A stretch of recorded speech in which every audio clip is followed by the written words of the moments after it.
আমরা কোনো মামলা করি নাই। কি বলেন? জুয়েল রানা ফরিদুল তার লাশটা আমরা পাই নাই। তার বাপ মা ভাই বোনেরা তার লাশ আনতে গিয়েছিল, তাদেরকে অ্যারেস্ট করা হয়েছিল। কয়েক মাস জেলখানায় থেকে তারা জামিন নিয়ে মুক্তি পেয়েছে, গেল লাশ আনতে, আর তারা বন্দী হয়ে জেলখানায় গেল। সম্মানিত ভাইরা আমার, এরপরে সোহানুর রহমান সোহান, শাহাবুল ইসলাম। সোহানুর রহমান সোহান ৮ম শ্রেণীর ছাত্র, তাকে গুলি করে মারা হয়েছে। শাহাবুল ইসলামকে কসাইয়ের গোস্ত কাটা, ওটাকে কি বলে, চাপাতি, দাই, সেই দাই দিয়ে তার মাথায় কুপিয়ে কুপিয়ে তার মাথা থেকে মগজ ছিন্ন করে ফেলা হয়েছিল। সম্মানিত ভাইরা আমার, এটা কি আপনারা জানেন? অনেকে আমরা জানি না। চারজনকে, 3 জনকে গুলি করে হত্যা করা হয়েছে, আর একজনকে কুপিয়ে কুপিয়ে হত্যা করা হয়েছে এই সুন্দরগঞ্জের জমিনে। আমরা তো প্রতিশোধ নিয়ে নেই। আমরা কি প্রতিশোধ নিয়েছি? ওনারা বললেন, সাবেক আওয়ামী লীগের সাধারণ সম্পাদক, যে ক্ষমতায় থাকতে না পারলে একই দিনে লক্ষ লক্ষ লোক নাকি আমরা মারি ফেলব। 5 আগস্টের পরে সুন্দরগঞ্জে কেউ মারা গেছে? আমরা খুনি নই, আমরা সন্ত্রাসী নই, তার প্রমাণ আমরা দেখিয়েছি। আমরা প্রতিশোধ পরায়ণ নই। আমরা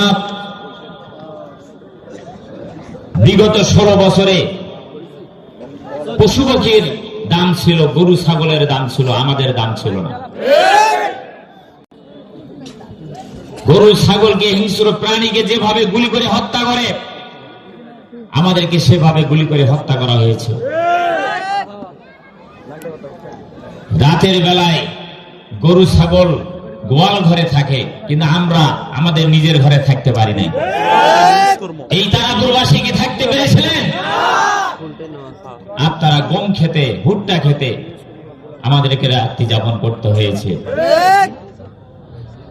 এত নির্যাতন করা হয়েছে আমাদের বিরুদ্ধে, এত মিথ্যা মামলা দেওয়া হয়েছে। এই সুন্দরগঞ্জে প্রায় 3 শতাধিক মামলা দেওয়া হয়েছিল।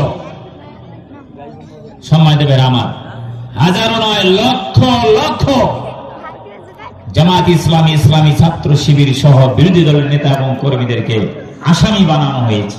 আমরা বিগত 16.5 বছরে যেভাবে নির্যাতিত হয়েছে, পৃথিবীর কোন দেশে কোন রাজনৈতিক দল এভাবে নির্যাতনের শিকার হয় না। একটি মজলুম রাজনৈতিক সংগঠন হচ্ছে বাংলাদেশ জামাত ইসলামী,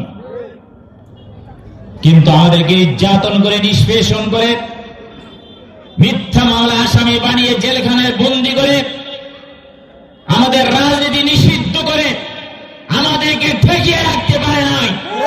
ইসলামীকে কখনো অবরুদ্ধ করতে পারে নাই। আমাদের নেতৃবৃন্দকে ফাঁসিতে ঝুলিয়ে হত্যা করা হয়েছে, সাময়িকভাবে নেতৃত্ব শূন্য হয়েছে, কিন্তু আল্লাহ রাব্বুল আলামিন আমাদের এমন নেতৃত্ব দান করেছেন, ডাক্তার শফিকুর রহমান, যিনি ইতিমধ্যে বাংলাদেশের মানবিক নেতা হিসেবে আখ্যায়িত হয়েছে। নেতৃত্বে আগামী বাংলাদেশ পথ চলা শুরু করবে। তার নির্দেশে ইনশাআল্লাহ আগামীর বাংলাদেশ স্বাবলম্বী বাংলাদেশ, একটি সমৃদ্ধ বাংলাদেশ হিসাবে বিশ্বের দরবারে মাথা উঁচু করে দাঁড়াবে ইনশাআল্লাহ।